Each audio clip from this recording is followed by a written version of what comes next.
ਸਤਿ ਸ਼੍ਰੀ ਅਕਾਲ, ਸਵਾਗਤ ਹੈ ਜੀ। ਦੇਸ਼ ਪ੍ਰਦੇਸ਼ ਨਾਲ ਜੁੜੇ ਹੋਏ ਤਮਾਮ ਦਰਸ਼ਕ ਸਾਨੂੰ ਕਾਲ ਕਰ ਸਕਦੇ ਨੇ, ਆਪਣਾ ਮੁੱਦਾ ਸਾਡੇ ਨਾਲ ਸਾਂਝਾ ਕਰ ਸਕਦੇ ਨੇ।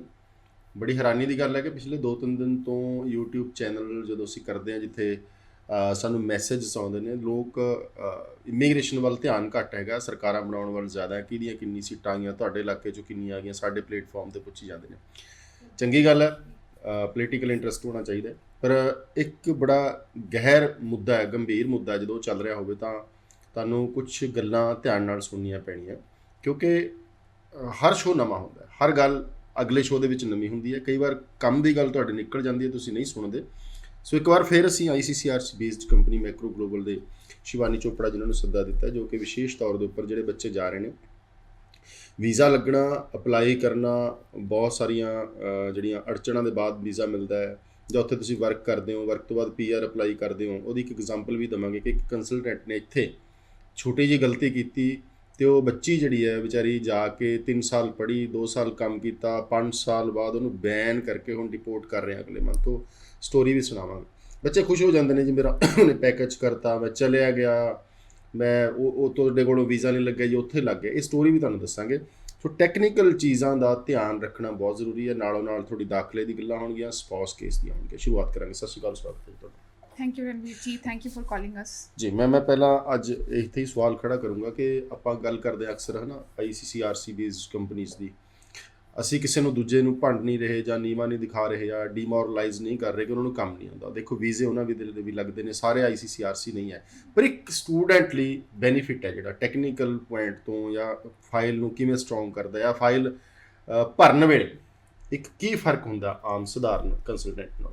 देखिए रणवीर जी, हम हमेशा ही ICCRC का जो लाइसेंस है उसको लेके स्टूडेंट्स को अवेयर करते रहते हैं, और यही जो चीज़ है वो इमिग्रेशन की तरफ से भी बैक टू बैक आती रहती है कि जब भी कनाडा प्लान करो तो आप एक लाइसेंस्ड रेगुलेटेड कंसल्टेंट के थ्रू ही फ़ाइल अपनी प्रोसेस करो। और इसके पीछे बहुत बड़ा रीज़न है, सबसे बड़ी कमिटमेंट ये है कि आपकी जो एप्लीकेशन है वो कभी भी मिसलीड नहीं होगी, मिसगाइड नहीं होगी, और उसमें किसी तरीके से भी कुछ फोर्सनेस नहीं की जाएगी। ये सबसे बड़ा एक कमिटमेंट जो है वो ICCRC की तरफ से है। और मुझे लगता है कि इसके बहुत सारे लाइव एग्जाम्पल्स जो हैं वो हम देख सकते हैं। हम बहुत ही क्रूशल पंजाब मार्केट में बैठे हैं, ये बहुत बड़ी इमिग्रेशन की मार्केट है, स्टूडेंट की बहुत बड़ी मार्केट है। सो स्टूडेंट खुद में भी बहुत ज़्यादा अवेयर है। अब डिफरेंस की बात जो आप कर रहे हैं वो ये है कि स्टूडेंट का एप्लीकेशन प्रोफाइल जो है उसको बिल्कुल उन्हीं टर्म्स एंड कंडीशंस पे कैलकुलेट किया जाएगा जो इमिग्रेशन ने क्रिएट किए हैं। आपका रेलेवेंसी मेंटेन होने से लेके, आपका कॉलेज गवर्नमेंट इंस्टीट्यूशन होने से लेके, आपका वीज़ा प्रोसेसिंग जो है वो सही टर्म्स पे होना चाहिए। सो ये सारी चीज़ें जो हैं वो ध्यान में रख के आपकी एप्लीकेशन प्रोसेस की जाती है। जैसे कि हम पंजाब मार्केट को जानते हैं, बहुत सारे अट्रैक्शन स्टूडेंट्स को दिए जाते हैं, पे फीस आफ्टर वीज़ा, या आप जो है जैसे है प्रोफाइल हमें दे दीजिए, विल एलेबोरेट एवरीथिंग, और हम लोग उसको क्रिएट करके इमिग्रेशन में लगाएंगे। लेटर ऑन स्टूडेंट को बिल्कुल भी वीज़ा आ जाए तब भी, और अगर रिफ्यूज़ल हो जाए तब भी, दोनों केसेस में स्टूडेंट को आइडिया नहीं होता कि क्या केस लगा के जो है वो मेरा लॉन्च की गई थी एप्लीकेशन। सो इस तरीके की जो चीज़ें, ये जो प्रैक्टिसेस मार्केट में चल रही हैं, इन्हीं चीज़ों से अगर आप अपने आप को प्रिवेंट करना चाहते हैं तो बहुत ज़्यादा ज़रूरी है कि रेगुलेटेड कंसल्टेंट के थ्रू अपनी एप्लीकेशन फ़ाइल कीजिए। एक जो रेगुलेटेड कंसल्टेंट है उसने बहुत हार्डवर्क करके अपना लाइसेंस अचीव किया है। इमिग्रेशन मैं भी यही गल कर लग्या सी कि मैं गलती करदा हां तो मेरा जाना की है? हाँ जी, कुछ भी नहीं। ਤੁਸੀਂ ਗਲਤੀ ਕਰਦੇ ਹੋ, ਪਤਾ ਹੈ ਕਿ ਲਾਇਸੈਂਸ ਉੱਥੇ ਜਾਊਗਾ ਤਾਂ ਸਦਾ ਲਈ ਰੁਜ਼ਗਾਰ ਚਲੇਗਾ। मैं ज़रूर इस बात को थोड़ा सा हाईलाइट करूंगी रणवीर जी कि मैं खुद भी कनाडा कोर्स ग्रेजुएट हूँ, एंड एक बहुत लंबा चौड़ा कोर्स करने के बाद हमने अपने लाइसेंसेस को जो अचीव किया है, एंड ICCRC लाइसेंस की बात करें तो उसमें टाइमली अपग्रेड करना पड़ता है। जो भी नए रूल्स और रेगुलेशंस हैं, जो नए सर्कुलर्स हैं, उनको स्टडी करना पड़ता है, उसको टाइमली अपग्रेड करना पड़ता है। So at first we have to study the factor, the stream, उसके बाद ही हम स्टूडेंट को जो है वो आगे गाइड कर सकते हैं। सो यहाँ एक चीज़ की एश्योरिटी है कि आपकी एप्लीकेशन में कभी भी कोई खराबी होने के चांसेस नहीं हैं। सो यही वजह है कि हाई कमीशन खुद भी आपको टाइमली अवेयर करते रहते हैं, इंडिकेट करते रहते हैं कि अपनी एप्लीकेशन जो है वो रेगुलेटेड कंसल्टेंट के थ्रू लगाओ। एंड आई मेक श्योर कि आप अगर ऐसा करते हैं तो ज़रूर आपका जो केस है वो बिल्कुल सही रहने वाला है। इवन पोस्ट लैंडिंग जब आप कनाडा पहुंच जाते हो, 5 साल के बाद जब अपनी PR आप अटेन करने वाले होते हो, अचीव करने वाले होते हो, तब भी आपकी एप्लीकेशन में आपको किसी तरीके की स्ट्रगल नहीं करनी पड़ती, क्योंकि जो केस बिगिनिंग में आपका क्रिएट किया जाता है, आपके गैप्स हैं, आपके एक्सपीरियंसेस हैं, उनको क्या लैंग्वेज देनी है, कौन से डॉक्यूमेंट्स उसमें ऐड करने हैं, ये बहुत ही सही तरीके से और as per the format of immigration ही वो जो चीज़ें हैं वो प्लान की जाती हैं, ताकि लेटर ऑन फ्यूचर में भी आपको किसी तरीके की स्ट्रगल ना करनी पड़े। 30 ਸੈਕਿੰਡ ਦੀ ਇੱਕ ਸਟੋਰੀ ਸੁਣਾਉਣ ਲੱਗੇ। ਮੈਂ ਪਹਿਲਾਂ ਵੀ ਸੁਣਾਈ ਸੀ, ਕਿਉਂਕਿ ਜਿਹੜੇ ਕੰਸਲਟੈਂਟ ਸਾਡੇ ਨਾਲ ਆਏ ਸੀ ਉਹਨਾਂ ਨੇ ਬੜੇ ਉਦਾਸ ਭਰੇ ਲਫ਼ਜ਼ਾਂ 'ਚ ਇਹ ਗੱਲ ਕੀਤੀ ਸੀ ਕਿ ਇੱਕ ਲੜਕੀ 2015 ਦੇ ਵਿੱਚ ਕਿਸੇ ਕੰਸਲਟੈਂਟ ਕੋਲ ਵੀਜ਼ਾ ਲਵਾਉਣ ਜਾਂਦੀ ਹੈ ਜੀ। ਜਦੋਂ ਵੀਜ਼ਾ ਲਵਾਇਆ ਤੇ ਵੀਜ਼ਾ ਲੱਗ ਜਾਂਦਾ ਹੈ। ਉਸ ਤੋਂ ਬਾਅਦ ਕੀ ਹੋਇਆ, ਜਦੋਂ ਕੈਨੇਡਾ ਪਹੁੰਚਦੀ ਹੈ ਤੁਹਾਨੂੰ ਕੰਸਲਟੈਂਟ ਦਾ ਫੋਨ ਆਉਂਦਾ ਹੈ ਕਿ ਜੀ ਕਾਲਜ ਕੋਲ ਸੀਟਸ ਖਤਮ ਹੋ ਗਈਆਂ ਤੇ ਤੁਸੀਂ ਫਲਾਣੇ ਕਾਲਜ ਚਲੇ ਜਾਓ। ਉਹ ਹਲੇ ਅਟੈਂਡ ਨਹੀਂ ਕਰਦੀ ਕਾਲਜ ਨੂੰ, ਉਹਨਾਂ ਨੇ ਆਪਣਾ ਉੱਥੇ ਜਾ ਕੇ ਆਫਰ ਲੈਟਰ ਲੈ ਕੇ ਨਵੀਂ ਪੜ੍ਹਾਈ ਸ਼ੁਰੂ ਕੀਤੀ। 3 ਸਾਲ 'ਚ ਪੜ੍ਹਾਈ ਖਤਮ ਹੁੰਦੀ ਹੈ, 2 ਸਾਲ ਵਰਕ ਪਰਮਿਟ ਖਤਮ ਹੁੰਦਾ ਹੈ, ਫਿਰ ਸਾਲ ਕਰੋਨਾ 'ਚ ਲੰਘ ਗਿਆ। ਆ ਹੁਣ 21 ਦੇ ਵਿੱਚ ਉਹਨਾਂ ਦੀ PR ਆਉਣੀ ਸੀ, ਉਹਨਾਂ ਨੂੰ ਬੈਨ ਲਾਤਾ ਜੀ। ਗੱਲ ਬੜੇ ਸੁਣਨ ਵਾਲੀ ਹੈ ਸਟੂਡੈਂਟਸ ਦੇ ਕਿ ਬੈਨ ਕਿਸ ਆਧਾਰ 'ਤੇ ਲੱਗਿਆ ਕਿ ਜਦੋਂ ਉਹ ਪੰਜਾਬ ਦੇ ਵਿੱਚ ਕੰਸਲਟੈਂਸੀ ਲੈਣ ਗਏ, ਉਹਨਾਂ ਨੇ ਕਾਹਲੀ ਕਰਤੀ ਜੀ, ਫਲਾਣੇ ਦਾ ਆਫਰ ਆ ਗਿਆ ਤੁਸੀਂ ਵੀ ਕਢਾਓ। ਉਹਨਾਂ ਨੇ ਕੰਮ ਉਹੀ ਕਰਤਾ ਜੋ ਪੰਜਾਬ ਦੇ ਵਿੱਚ ਹੁੰਦਾ ਹੈ ਕਿ ਨਕਲੀ ਆਫਰ ਲੈਟਰ ਲਾ ਕੇ ਵੀਜ਼ਾ ਪਾਤਾ ਤੇ ਉਹ ਵੀਜ਼ਾ ਆ ਗਿਆ। ਵੀਜ਼ਾ ਆ ਗਿਆ ਤੇ ਕੰਸਲਟੈਂਟ ਨੂੰ ਇਸ ਚੀਜ਼ ਦਾ ਪਤਾ ਸੀਗਾ ਕਿ ਪੰਗਾ ਪੈਣ ਵਾਲਾ ਹੈ ਤੇ ਉਹਨੇ ਅਲਟੀਮੇਟਲੀ ਬਿਨਾਂ ਦੱਸੇ ਲੜਕੀ ਨੂੰ ਇੱਕ ਨਵੀਂ ਆਫਰ ਦੇ ਆਧਾਰ 'ਤੇ ਪੜ੍ਹਾਈ ਸ਼ੁਰੂ ਕਰਵਾਤੀ। ਪੜ੍ਹਾਈ ਸ਼ੁਰੂ ਹੋ ਗਈ, ਸਾਰਾ ਕੁਝ ਹੋ ਗਿਆ, ਸਭ ਕੁਝ ਮਿਲ ਗਿਆ। ਹੁਣ ਜਦੋਂ PR ਵੇਲੇ ਇਹਨਾਂ ਨੇ ਇਨਕੁਆਇਰੀ ਕੀਤੀ ਕਿ ਆਫਰ ਲੈਟਰ ਉਸ ਟਾਈਮ ਜਿਹੜੀ ਦਿੱਤੀ ਗਈ ਸੀ ਉਹ ਐਡਿਟਡ ਨਕਲੀ ਸੀ, ਕਾਲਜ ਕੋਲ ਉਹਦਾ ਰਿਕਾਰਡ ਹੀ ਨਹੀਂ ਸੀ ਕੋਈ। ਮੈਂ ਸਟੋਰੀ ਤਾਂ ਸੁਣਾਈ ਹੈ ਕਿ ਹੁਣ ਉਹ ਵਿਅਕਤੀ ਜਿਹੜਾ ਹੈ ਉੱਥੇ ਭੁਗਤ ਰਿਹਾ ਵਿਚਾਰਾ, ਉਹ ਵਾਪਸ ਆ ਜਾਊਗਾ। ਜਿਹੜਾ ਇੱਥੋਂ ਵਾਲਾ ਉਹਨੇ ਹੱਥ ਖੜੇ ਕਰਤੇ ਕਿਉਂਕਿ ਪੰਜਾਬ ਸਰਕਾਰ ਨੇ ਕੁਝ ਕਰਨਾ ਨਹੀਂ, ਉਹਦੇ ਕੋਲ ਲਾਇਸੈਂਸ ਹੁੰਦਾ, ਕੈਨੇਡਾ ਦਾ ਲਾਇਸੈਂਸ ਕੈਂਸਲ ਹੋਣਾ ਸੀ। ਅਸੀਂ ਇਹ ਡਰਾ ਨਹੀਂ ਰਹੇ, ਤੁਹਾਨੂੰ ਇਹ ਦੱਸ ਰਹੇ ਕਿ ਕੁਛ ਨਾ ਕੁਛ ਖੋ ਜਾਣ ਦਾ ਜਦੋਂ ਡਰ ਹੁੰਦਾ ਤਾਂ ਵਿਅਕਤੀ ਸੋਚਦਾ ਕਿ ਨਹੀਂ ਮੈਂ ਗਲਤ ਕੰਮ ਨਹੀਂ ਕਰਨਾ। ਸੈਕੰਡ ਇਹ ਹੁੰਦਾ ਕਿ ਉਹਨਾਂ ਨੂੰ ਤਿਆਰ ਪ੍ਰੈਕਟਿਸ ਲੀਗਲੀ ਜਿਹੜੀ ਜਾਣਕਾਰੀ ਹੈ ਉੱਥੋਂ ਦੀ ਹੁੰਦੀ ਹੈਗੀ, ਉਹ ਇੱਥੋਂ ਦੀ ਉਹ ਪ੍ਰੈਕਟਿਸ ਨਹੀਂ ਕਰਦੇ ਕਿ ਹਾਂ ਆਪਾਂ ਬਸ ਤੁੱਕਾ ਮਾਰ ਕੇ ਲੈ ਲਈਏ ਜੀ। ਥੋੜ੍ਹਾ ਜਿਹਾ ਮੈਂ ਇੱਧਰ ਵੀ ਤੁਰੂੰਗਾ ਜੀ। ਜਿਹੜੀਆਂ ਰਿਫਿਊਜ਼ਲਸ ਕਈ ਵਾਰੀ ਕਹਿ ਦਿੰਦਾ ਜੀ ਉਹ ਤਾਂ ਜੀ ICCRC ਤੋਂ ਵੀ ਆ ਗਈ, ਉਹ ਫਲਾਣੇ ਤੋਂ ਵੀ ਆ ਜਾਂਦੀ ਹੈ। ਦੇਖੋ ਆਪਾਂ ਲਾਇਸੈਂਸ ਵੀ ਬਣਾਉਣ ਜਾਂਦੇ ਨਾ ਜੀ ਡਰਾਈਵਿੰਗ ਦਾ, ਕਈ ਵਾਰੀ ਉਹ ਕਹਿੰਦੇ ਨੇ ਕਿ ਆਹ ਫਲਾਣੀ ਚੀਜ਼ ਘੱਟ ਹੈ, ਇਹਨੂੰ ਦੁਬਾਰਾ ਭਰ ਕੇ ਲੈ ਕੇ ਆਓ। ਰਿਫਿਊਜ਼ਲ ਇੱਕ ਉਸ ਤਰ੍ਹਾਂ ਦੀ ਚੀਜ਼ ਹੈਗੀ ਹੈ। ਪਰ ਜੇ ਆਪਾਂ ਨਕਲੀ ਬਣਾਉਣ ਜਾਵਾਂਗੇ ਤਾਂ ਉਹ ਲਾਇਸੈਂਸ ਜਦੋਂ ਕਿਸੇ ਪੁਲਿਸ ਨੇ ਦੇਖਣਾ ਹੈ ਤੇ ਅਲਟੀਮੇਟਲੀ ਉਹਦੀ ਸਜ਼ਾ ਹੈਗੀ। ਮੈਨੂੰ ਲੱਗਦਾ ਇੰਨਾ ਫਰਕ बहुत बड़ा है कि गलत डॉक्यूमेंट का लगना बहुत खतरनाक है। डेफिनेटली रणवीर जी, आपने खुद ही आंसर दिया इस बात का कि इसी चीज़ का सबसे बड़ा डिफरेंस है कि जब आप एक लाइसेंस्ड कंसल्टेंट के थ्रू फाइल लगाते हैं सो उसमें इस बात की कमिटमेंट है कि जो ऑर्गेनिक प्रोफाइल है आपका उसी को मेंटेन किया जाएगा।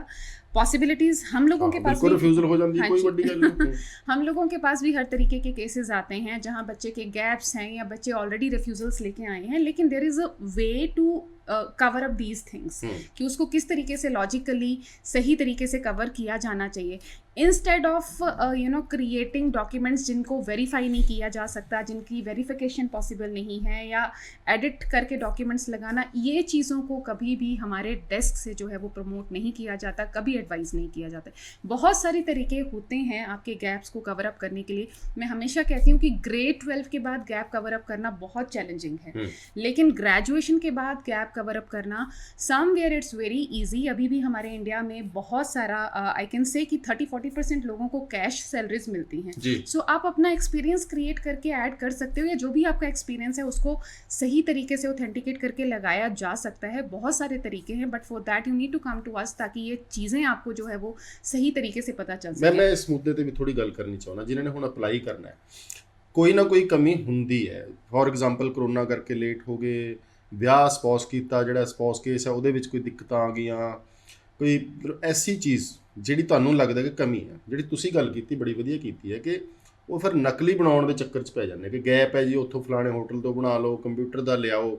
ਉਹ ਜ਼ਿਆਦਾ ਖਤਰਨਾਕ ਹੈ ਰੈਦਰ ਦੈਨ ਕਿ ਉਹਦੀ ਪ੍ਰੋਫਾਈਲ ਜਿਵੇਂ ਤੁਸੀਂ ਦੱਸਿਆ ਕਿ ਕੁਛ ਨਾ ਕੁਛ ਤਾਂ ਉਹਨੇ ਕੀਤਾ ਹੈ ਪਰ ਉਹਨੂੰ ਪ੍ਰੈਜ਼ੈਂਟ ਕਰਨ ਤੋਂ ਡਰਦੇ ਆ। ਇਹ ਇੱਕ ਵੱਡੀ ਸਮੱਸਿਆ ਹੈ ਪੰਜਾਬ ਦੀ। और असलियत छुपा लेंगे, कहते नकली चलो। हाँ जी रणवीर जी, और पर्टिकुलरली अगर हम कोविड टाइम की बात करें, हम सब जानते हैं कि हम एक बहुत कन्फ्यूज़न में थे, हम डबल माइंडेड थे।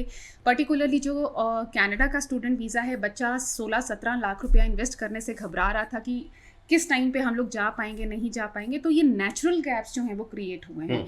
और मैं ज़रूर स्टूडेंट्स को ये चीज़ बता दूं कि इमिग्रेशन इस चीज़ को अंडरस्टैंड कर रही है कि आप कोविड करके जो है वो अपनी एजुकेशन प्लान नहीं कर पाए हो, एजुकेशन को कंटिन्यू नहीं कर पाए हो, ये जो गैप है ये नेचुरल गैप है। सो आपका जो क्वेश्चनर आपकी एप्लीकेशन में क्रिएट किया जाता है, when we create the questionnaire हम उसमें यही लिखते हैं कि gap due to COVID break और गैप ड्यू टू लॉकडाउन। लेकिन उस चीज़ का एडवांटेज भी आपको तभी मिल सकता है कि आपके अपने एकेडमिक रिकॉर्ड्स भी स्ट्रांग हों वीज़ा ऑफिसर को कन्विंस करने के लिए। गैप के बाद आपने जो अपनी लैंग्वेज प्रिपेयर की है, आपने आईएलटीएस का जो एग्ज़ाम दिया है, उसको भी एक्स्ट्रा ऑर्डिनरी करके आप वीज़ा ऑफिसर को कन्विंस कर सकते हैं कि आप अभी भी जो है वो कॉम्पिटिटिव स्टूडेंट हो।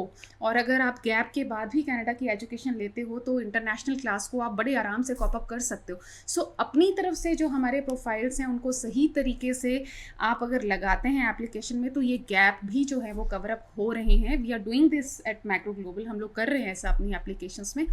और ये जो एडवाइस किया जाता है स्टूडेंट को कि आप कहीं से भी कोई लोकल काउंसिल का सर्टिफिकेट बना के लगा दीजिए या फिर कोई एक्सपीरियंस क्रिएट कर दीजिए। एक्सपीरियंस की अगर मैं बात करूँ रणवीर जी, तो बहुत छोटा सा कम्पैक्ट सा एक लेटर आपको बना के दिया जाता है कि इस डेट से लेके इस डेट तक आप हमारे यहाँ पे काम कर रहे थे, ये सैलरी थी, which is not sufficient for high commission of Canada. एक डिटेल्ड एक्सपीरियंस लेटर आपका होना चाहिए जिसमें आपके जॉब ड्यूटीज़, आपके नंबर ऑफ जॉब आवर्स, आपके डेजिग्नेशन, ताकि इमिग्रेशन जो है वो सेटिस्फाई हो।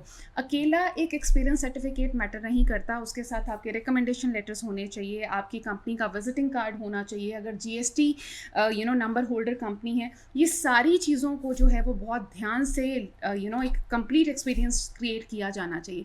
सो मैं फिर से यही कहूँगी कि ये चीज़ें through this window to explain is not possible. आप पर्सनली आके मिलिए ताकि उत्तराखंड तो एक स्टोरी सामने आई, पर शनिवार ਅਸੀਂ ਬੈਠੇ ਸੀ ਜੀ, ਕੋਈ ਕਾਲ ਆਉਂਦੀ ਹੈ, ਦੇਸ਼ ਪ੍ਰਦੇਸ਼ ਦੇ ਲੋਕ ਬਹੁਤ ਟਰਸਟ ਕਰਦੇ ਜੀ, ਇਸ ਸਮੱਸਿਆ ਦਾ ਹੱਲ ਦੱਸੋ। 2 ਬੱਚੇ ਇੱਕ ਯੂਨੀਵਰਸਿਟੀ 'ਚ ਪੜ੍ਹਦੇ ਨੇ ਜੀ ਉੱਤਰਾਖੰਡ, ਤੇ ਦੋਵਾਂ ਦੇ ਨੰਬਰ ਘੱਟ ਸੀਗੇ। ਇੱਕ ਕੰਸਲਟੈਂਟ ਕੋਲ ਚਲੇ ਗਿਆ ਜਿਨ੍ਹਾਂ ਦਾ ਕੰਮ ਹੀ ਪੈਸੇ ਠੱਗਣਾ, ਇੱਕ ਤੁਹਾਡੇ ਵਰਗਿਆਂ ਕੋਲ ਚਲੇ ਗਿਆ ਜੋ ICCRC ਸੀ। ਉਹ ਕਹਿੰਦੇ ਬਿਲਕੁਲ ਠੀਕ ਹੈ, ਨੰਬਰ ਘੱਟ ਨੇ, ਟਰਾਈ ਕਰ ਲੈਂਦੇ ਹਾਂ।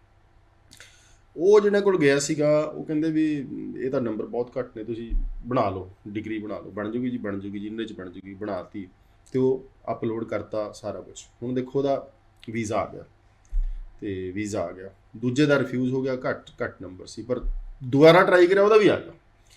ਹੁਣ ਉਹਨਾਂ ਨੇ ਸਾਨੂੰ ਕਾਲ ਕੀਤੀ ਕਿ ਜੀ ਇਹ ਅਸਲੀ ਹੈ। ਮੈਂ ਕਿਹਾ ਜੀ ਕੋਈ ਪ੍ਰੋਬਲਮ ਨਹੀਂ। ਕਹਿੰਦੇ ਇਵੇਂ ਇੱਕ ਫੇਕ ਜਿਹੜਾ ਹੈਗਾ ਲਾ ਦਿੱਤਾ ਗਿਆ। ਮੈਂ ਕਿਹਾ ਬਿਲਕੁਲ ਤੁਸੀਂ ਜਾਓ ਤੇ ਬੈਨ ਲਵਾ ਕੇ ਵਾਪਸ ਆਓਗੇ।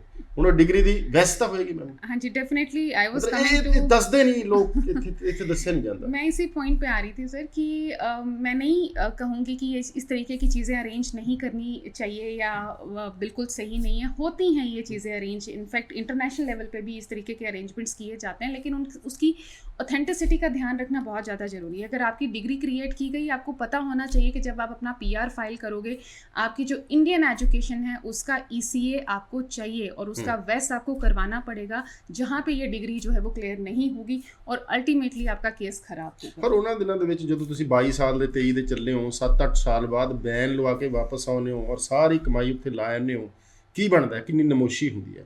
ਸੋ ਇਸ ਕਰਕੇ ਕਈ ਵਾਰੀ ਤੁਹਾਨੂੰ ਇੱਕ ਰਾਏ ਦਿੱਤੀ ਜਾਂਦੀ ਹੈ ਔਰ ਬੜੀ ਸੋਹਣੀ ਹੁੰਦੀ ਹੈ ਰਾਏ ਕਿ ਵਾਹ ਜੀ ਵਾਹ, ਅੱਛੀ ਗੱਲ ਦੱਸਤੀ, ਨੰਬਰ ਐਵੇਂ ਵੱਧ ਜਾਣਗੇ, ਐਵੇਂ ਕੰਪਿਊਟਰ ਦਾ ਸਰਟੀਫਿਕੇਟ ਬਣਾ ਲਓ। ਉਹਨਾਂ ਦਾ ਖਮਿਆਜ਼ਾ ਬਾਅਦ 'ਚ ਭੁਗਤਣਾ ਪੈਂਦਾ।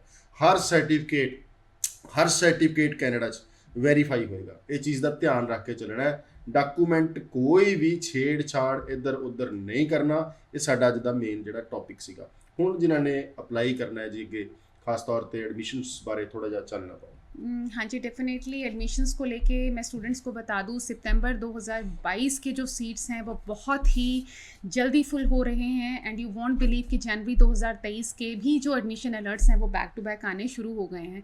सो ऐसे स्टूडेंट्स जो अभी भी सोच में हैं, डिसीज़न नहीं लिया है, कॉलेज कोर्स फाइनलाइज नहीं किया है, उनको इमीडिएटली कॉलेज कोर्स फाइनलाइज करना चाहिए। सितंबर 2022 के लिए अकामोडेट होना चाहिए। अननेसेसरली अपने प्रोफाइल्स में गैप नहीं लेना चाहिए, क्योंकि आप अगर सितंबर 2022 छोड़ेंगे, जनवरी 2023 में अप्लाई करने के लिए एक सेमेस्टर का गैप आप क्रिएट करेंगे। सो ये चीज़ को आप ज़रूर लॉजिकली अंडरस्टैंड कीजिए। सितंबर 2022 में काफ़ी सारे ऑप्शंस अभी भी हैं, बहुत सारे प्रोविंसेस में ऑलमोस्ट सभी कॉलेजेस में प्रोग्राम्स ओपन हैं। जो स्ट्रगलिंग स्ट्रीम मैं हमेशा कहती हूँ, नॉन मेडिकल मेडिकल वाले जो बच्चे हैं ग्रेड 12 वाले, उनको बहुत जल्दी डिसीजन लेना चाहिए, क्योंकि मेडिकल वाले स्टूडेंट्स के लिए लिमिटेड प्रोग्राम्स रहते हैं। नॉन मेडिकल वाला बच्चा सिर्फ और सिर्फ कंप्यूटर और आईटी प्रोग्राम्स के लिए जाना चाहता है। सो जितना जल्दी हो सकता है अपनी एडमिशन्स आप अप्लाई कीजिए। ओंटारियो, टोरंटो, ब्रैम्पटन में काफ़ी सारे ऑप्शंस अभी भी अवेलेबल हैं। नियाग्रा कॉलेज टोरंटो कैंपस ने इस साल, इस सीज़न, इस इनटेक में कंप्यूटर प्रोग्रामिंग का 2 इयर्स का डिप्लोमा आपको ऐड किया है नियाग्रा कॉलेज टोरंटो कैंपस में। इसका एडवांटेज नॉन मेडिकल वाले स्टूडेंट्स ज़रूर ले सकते हैं। कॉमर्स वाले बच्चे बिजनेस, जनरल बिजनेस के साथ business accounting and business marketing वाले भी 2 कोर्सेज जो हैं वो ऐड किए गए हैं। So likewise there are an number of options. Cambrian college आप अप्लाई कीजिए, गवर्नमेंट कॉलेज है, लोएस्ट फीस है ओंटारियो में इस कॉलेज की। वीज़ा सक्सेस रेट बहुत अच्छा है, 13,500 से इस कॉलेज की फ़ीस जो है वो स्टार्ट होती है undergraduate, post graduate programs के लिए। एल्गोमा यूनिवर्सिटी आप प्लान कीजिए सितंबर 2022 के लिए।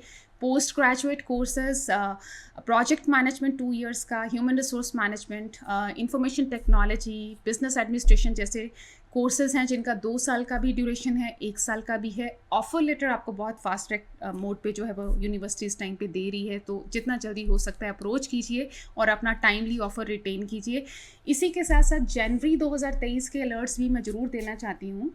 लैम्पटन कॉलेज को ऑलमोस्ट 1 महीना हो गया है जनवरी 2023 के लिए अपने एडमिशन्स ओपन किए हुए। बहुत डिमांडिंग कॉलेज है, ओंटारियो प्रोविंस का। मिसिसागा, टोरंटो, सानिया 3 कैंपसेस हैं, free of cost offer letter है। मैक्सिमम पोस्ट ग्रेजुएट प्रोग्राम्स 2 साल की ड्यूरेशन के साथ हैं, और कॉप का भी ये ऑप्शन आपको मैक्सिमम प्रोग्राम्स में देते हैं। वेरी कॉम्पिटिटिव फीस, सो जितना जल्दी हो सकता है ऑफ़र आप डालिए। बहुत सारे अट्रैक्टिव प्रोग्राम्स हैं, लिस्ट लंबी है, आपको हम यहाँ प्रोग्राम्स अनाउंस नहीं कर सकते। So simply request you to come with complete set of documents to have written confirmed offer letter. इसके साथ साथ most important, northern college Pures campus which is called as Toronto campus also, so इसके भी admissions जनवरी 2023 के लिए open कर दिए गए हैं। एंड जो एप्लीकेशन फ़ीस है उसमें आपको एक वेवियर दिया गया है 12 मार्च से लेके 8 अप्रैल तक। तो इसका एडवांटेज आप लीजिए, टाइमली अपना ऑफर लेटर अप्लाई कीजिए जनवरी 2023 के लिए free of cost. And programs उन लोगों ने इस बार ड्यूल पोस्ट ग्रेजुएट प्रोग्राम्स आपके लिए अनाउंस किए हैं, जिसमें 2 पीजी डिप्लोमास का आप इकट्ठा ऑफर फर्स्ट अटेम्प्ट में ही ले सकते हैं। So these are information system business analysis with international business. So ये 2 स्पेशलाइजेशंस हैं, 2 साल का कोर्स है पीजी, जिसको आप रिटेन कर सकते हैं। इसके साथ साथ जो मेडिकल ग्रेजुएट स्टूडेंट्स हैं या नर्सिंग ग्रेजुएट स्टूडेंट्स हैं, उनके लिए पोस्ट ग्रेजुएट डिप्लोमा है nursing management and leadership with health care management. It's a very demanding program. जो GNM वाले स्टूडेंट्स हैं वो इसके लिए ज़रूर प्लान कर सकते हैं।